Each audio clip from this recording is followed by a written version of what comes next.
This week, will Canada's economy withstand the COVID-19 outbreak? I'm Glenn McGuinness, and this is Outburst. I think Canada is a fairly strong country. Personally, I'm not concerned about that. A lot of research companies are working on finding medication, finding cures, vaccines. It's going to be difficult, tough for the government, for everybody. The economy still is strong enough to be able to withstand this sort of thing. Every activity is going to be slowed down, and a lot of people are going to lose their jobs, and it's going to be crazy. What we know and what we're learning about this seems to be changing by the hour. The number of those infected is rising every day. The coronavirus outbreak has had a profound effect around the world, but it not only affects the general health and welfare of citizens, the world economy can also fall victim to this global pandemic. We took to the streets to ask Canadians if we can weather the economic storm that comes with situations like this. Our question: will Canada's economy withstand the COVID-19 outbreak? You know, there's going to be panic in the markets, as we're seeing right now, of course, but I think we have, a robust economy that'll get through it. I think so. They're trying anyways. That's all you could do, is try. I think it will withstand, but I do believe that there will be a slight impact. I mean, considering what's happening in China and how their economy has taken such a hit, I think people are going to be afraid to make purchases and to travel more now, and so I do think it will be impacted, but just slightly, because maybe it'll boost more of Canada and what we have here, right? Maybe people will travel, stay and travel, right, instead of fly and travel. And I think so. I think our economy, there's places that are going to have a hard time, like Alberta, Saskatchewan, but they would probably have a hard time anyway, because oil is not the thing of the future. But generally from an economy...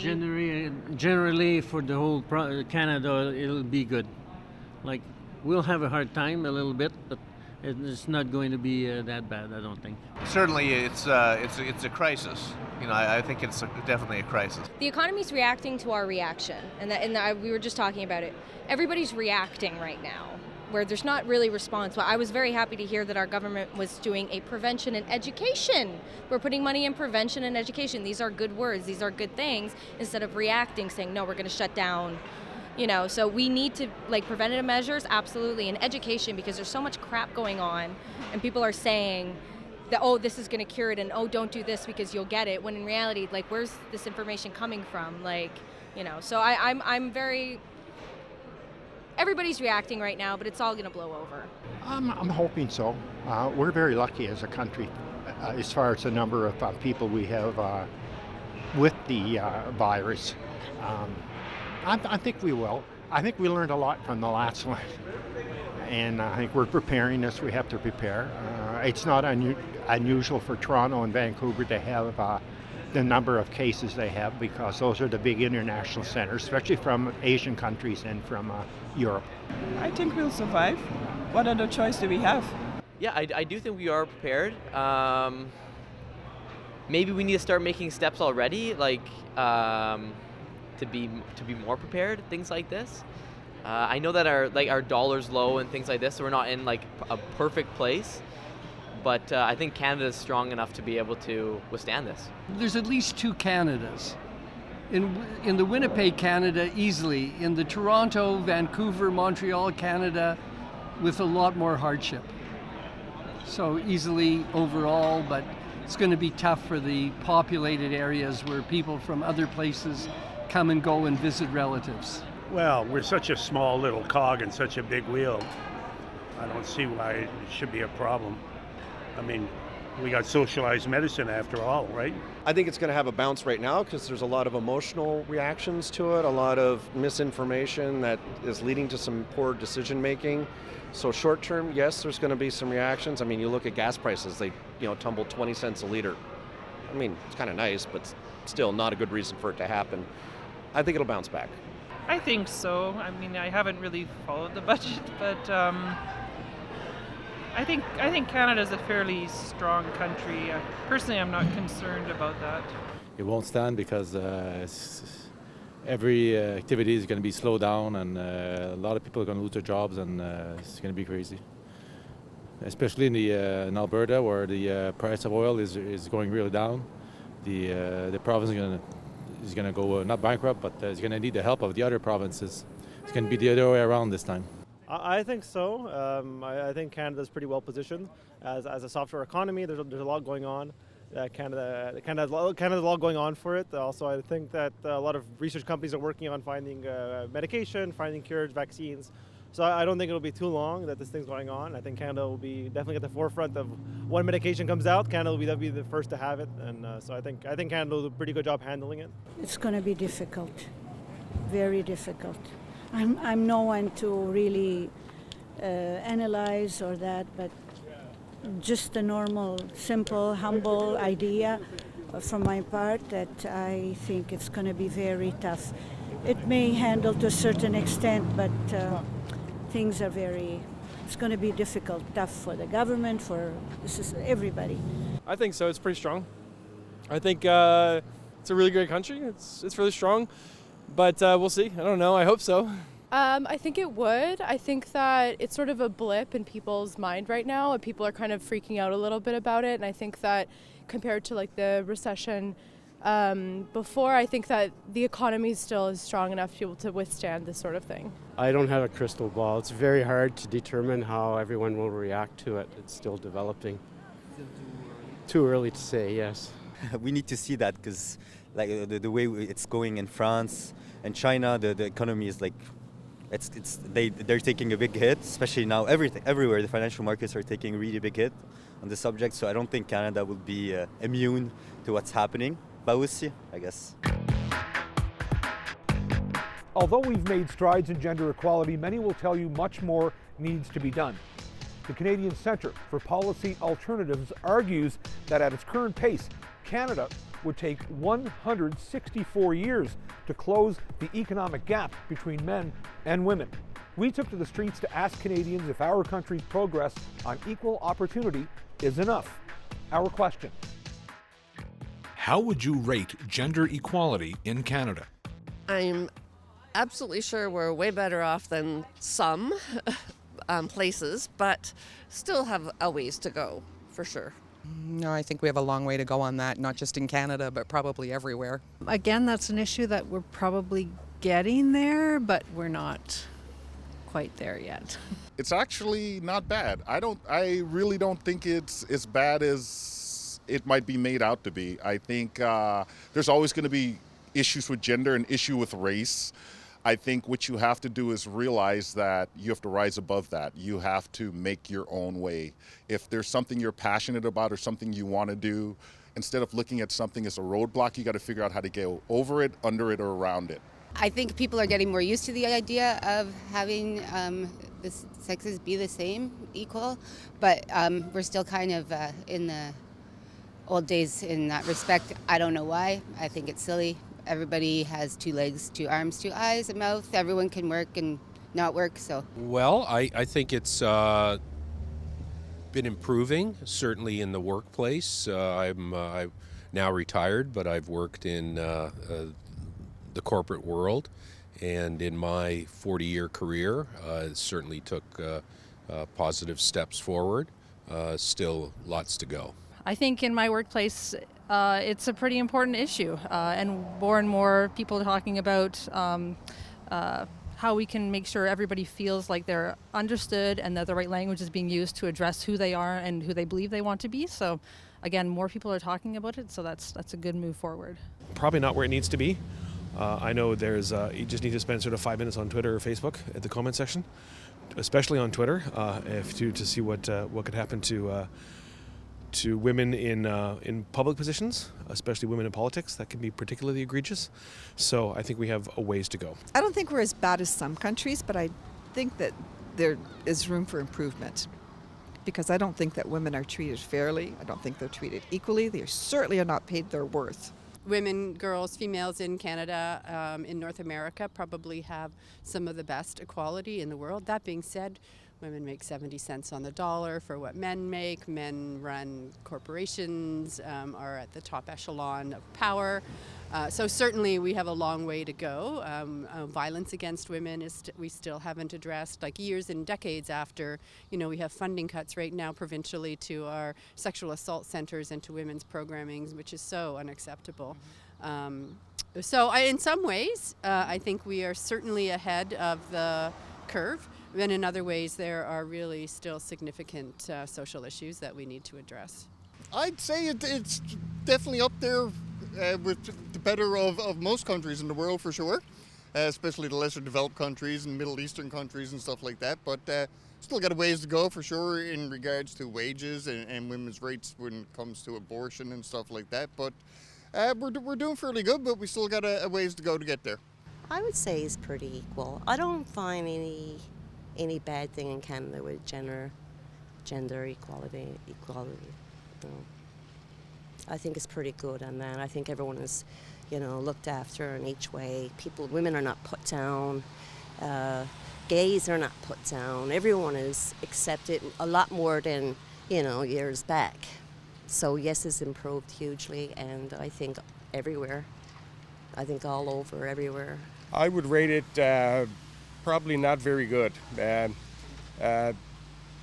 We seem to be very open to life choices these days, but at the same time, organizations, especially the government, provincial governments and stuff, they're simply not putting enough focus on making these people who make these decisions more comfortable and giving them more freedom to make their decisions in how they go about day-to-day decisions, simple as using the bathroom. I mean, we've opened up a lot, but I think there's a long way to go. I say it's getting there. It's probably not as bad, not as much as it should be, but it's getting there. Right? There's more women in higher positions. Now, could there be more? Who knows? But I'm half afraid that sometimes it's kind of pushed. Maybe you're not picking the best candidate for a job. You're picking someone just because she's maybe a woman or a minority or whatever race. You're just trying to fill your quotas with that instead of picking necessarily the best person for the job.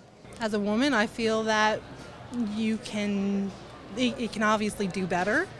There is obviously some need for gender equality in many places. We still see women in trades being discriminated against and not being told to go back to the kitchen. It's, frankly rude. Personally, I don't like the kitchen. Worst place in the house. But I feel that Canada, compared to other countries, has a high level of equality. I feel like there's still a bit of a ways to go, socially.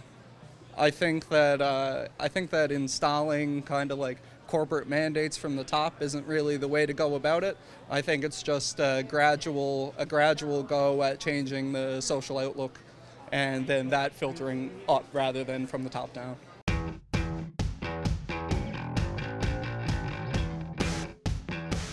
How many Canadian Prime Ministers received a knighthood? 4, 7, or 10? I'll say 4. I was gonna go 4 too. 4. 4. 4. 7. 7. I'll go with 7 as well. Okay, I'm just gonna see my lucky number, 7. I don't know. I would say 4. The answer? 7. Oh yeah! A total of 7 Canadian Prime Ministers received knighthoods from the British monarchy. They are Sir John A. Macdonald, Sir John Abbott, Sir John Thompson, Sir Mackenzie Bowell, Sir Charles Tupper, Sir Wilfrid Laurier, and Sir Robert Borden. Borden was the last Prime Minister to be knighted, and 4 years after that, the House of Commons passed the Nicol Resolution, which requested that no hereditary peerages or knighthoods be granted to Canadians. The prohibition was lifted from 1934 to 1935 under Prime Minister R.B. Bennett, but reinstated by the next government. Subsequent governments have reaffirmed the policy. The creation of the Order of Canada in 1967 enabled the Canadian government to recognize the contributions of its citizens. For those politically engaged, undecided voters, picking which party to vote for can be difficult. A political party will craft its platform in order to appeal to as many voters as possible and get the edge on their opponents. But what would it take for a party to bring you on board? Our question. What must a political party do to win your support?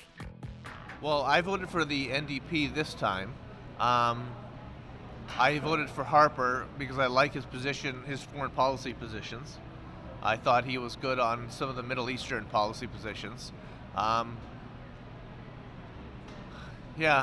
thought the NDP were good with regards to the poverty. I thought they had a good position on helping people who were lower income, so I supported that. No, that's probably why I voted for the NDP this time. Well, I think they must be truthful, and they must, live up to their promises. I think that's important. It has to be, like I said, education, healthcare, looking after those that don't have a lot, homelessness, that sort of thing. I mean, I'm an economy guy, so focus on the economy. I tend to, I come from out west, so that tells you a little something, right? The industry in the West, I think, should get support. However, I'm aware that sometimes politicians, they don't always have all the information maybe before they make promises, so maybe they could do a little bit more due diligence before they make promises that they can fulfill. That's hard to know because I'm partial, although I'm not a believer in anything, so I'm not a believer in capitalism, but I think that capitalism has enough agility to keep people productive and to keep change manageable. But I think we have to be fairer in the way we distribute income, because everything I read says that income hasn't been distributed fairly in the last 40 years. So that's what a political party has to do to win your support? Yes. Be as honest as possible. Be as honest as possible.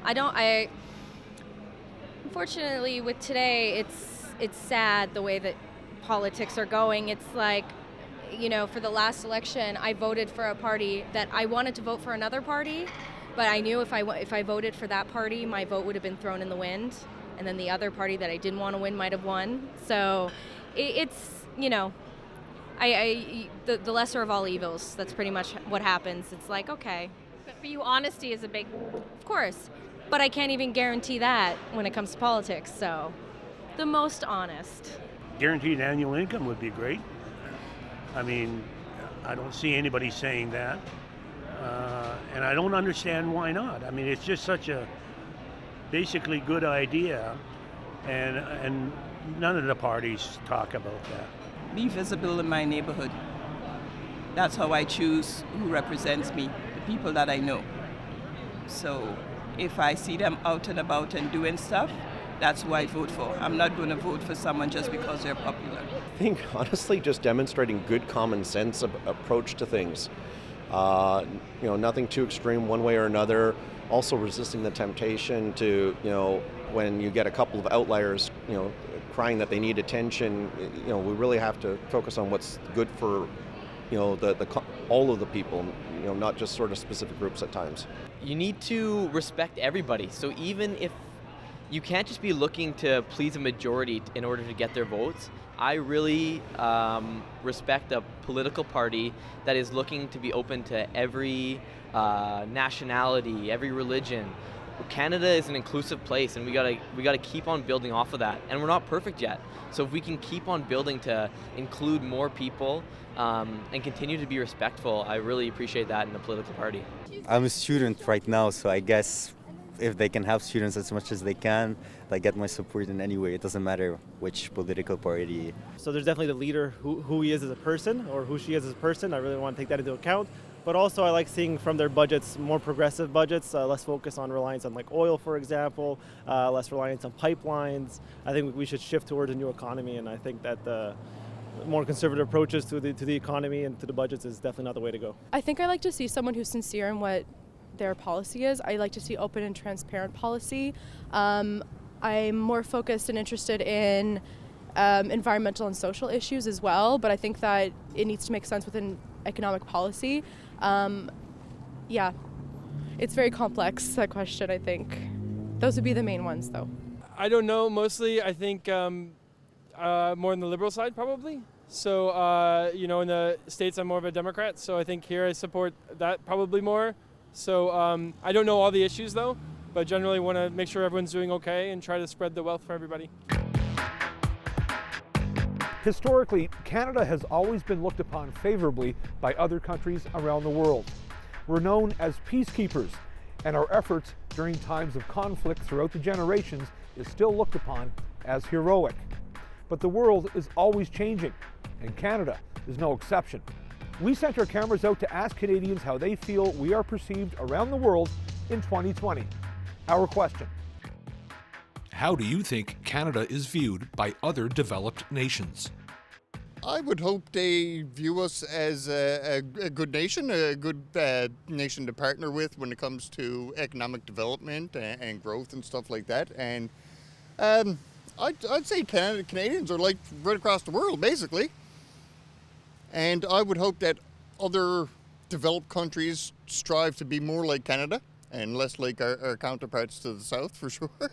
And developing countries strive to be more like Canada as well, because we seem to be a pretty open and accepting country, for sure, when it comes to taking in people from other parts of the world and making people feel inclusive and stuff like that, for sure. I would say, from my military experience, that Canada is a very viewed as a very friendly country compared to our cousins south of the border, but at the same time, I don't think that gives us a very solid stance in terms of taking the head of some issues that we should be. And it's sad to say, but because we are more looked at as a more laid-back type of country, it seems that we also take the role of the supportive country instead of the lead country. I believe Canada is looked at by other developed nations as a nice country. We have a good environment, good people, and I believe they're a peaceful nation and a good spot to help people. I believe Canada has a good reputation and image around the world, all countries, I believe. I think people look at us as, a leader in scientific advances. I think we're pretty well respected on the whole, I would say. Maybe not in terms of military spending, because that's very low. Maybe we could do a little bit more to get that up. I think it's less than 1% of our GDP, but in other areas, I think we're pretty well respected. As a punching bag. Canada is the world's punching bag. We come for help, and when we don't, we're the bad guys. As an actor in extension of U.S. foreign policy, so basically anything that the U.S. sees fit to do globally, Canada will pretty much, maybe not necessarily in the most rah-rah sense of the word, but they will kind of toe the line for whatever America wants to do globally, and I kind of see that as problematic, but that's it. I kind of see, that's kind of how I think Canada is viewed by the rest of the world. It's giving people a chance more, but in other ways I find is not really looking after their own first more. I think they need to look after their own, the people that are suffering financially, mentally, always. I think before they, where other nationalities really, I find they look after each other more. They're more grouped. Where Canada are more accepting to bring kind of peace, but they're not looking at the smaller picture. Where other nationalities do look at the smaller picture. Their families are tighter, you know what I mean? Having lived with our neighbor in the south for probably half my life, I'd say they view us as very progressive, very liberal, and leaders in thought and in the way we treat our citizens. We're doing some things right, we're doing some things wrong, or we're not doing things as we should. So an example of the Indigenous population, we still haven't solved that problem. It's been over 200 years and still screwed up. I would say we have a good popular sort of outlook from other people looking in, and it's a pretty amazing place to be. I guess depending on where within Canada you are, but it's more than just a reputation. We need to behave in a way that supports that reputation. So getting back to the Native issue, I think, or the Indigenous issue, we need to work really hard to be an example and not fall behind. I think there's a respect there for our Prime Minister, probably more so than what he has in his own country. And of course you can't help but compare the Americans with the Canadians, and there really isn't leadership in the States at the moment. So, but I think we're viewed fairly well. I think maybe our reputation in some way outdoes what we actually achieve as a country. But, I do think we're viewed as sort of a nation of, I would hope, rational and objective and compassionate people who are very polite and who sort of believe in civil society. I think that Canada is viewed incredibly highly. I mean, I've traveled, and everywhere I go, I've been greeted with such openness, such kindness, such enthusiasm. So yeah, we're viewed very highly, and I think the world looks to us to set an example in a lot of ways, more so than the United States, especially right now. I would think positively, and as a place that they want to go if they were looking for a change and looking for a different place to live. And I think are probably seen as fair and helping hand kind of a country. I think with respect. I think the biggest thing we get is the first thing people ask you, like, where in America are you from? And they'll say, I'm from Canada, actually. And the response to whomever asked that question is always, I'm so sorry. And then they go on to say, okay, well, where in Canada are you from? I love Canada. I've got a cousin in Canada. I've been to Vancouver. I went to Toronto for school or something like that. And I just came back from the UK, and that happened every single time. And they always apologize for saying that we're American, which is silly, but it goes to show how well respected Canada is when you travel. We're lucky to be Canadians right now. And I think a lot of other developed countries don't recognize that, and they see us as lightweight, and certainly in foreign aid we are. If you're including the US, all bets are off. I think they're very patronizing to the entire world, so it's not surprising they patronize Canada. I think Canada is a very underappreciated country, frankly. Thanks for watching this episode of Outburst on the Cable Public Affairs channel. I'm Glenn McGuinness. If you have any comments about this show or any other show, you can find us on social media. You can also find us on our website at www.cpac.ca. It's your turn to speak up, and we're listening.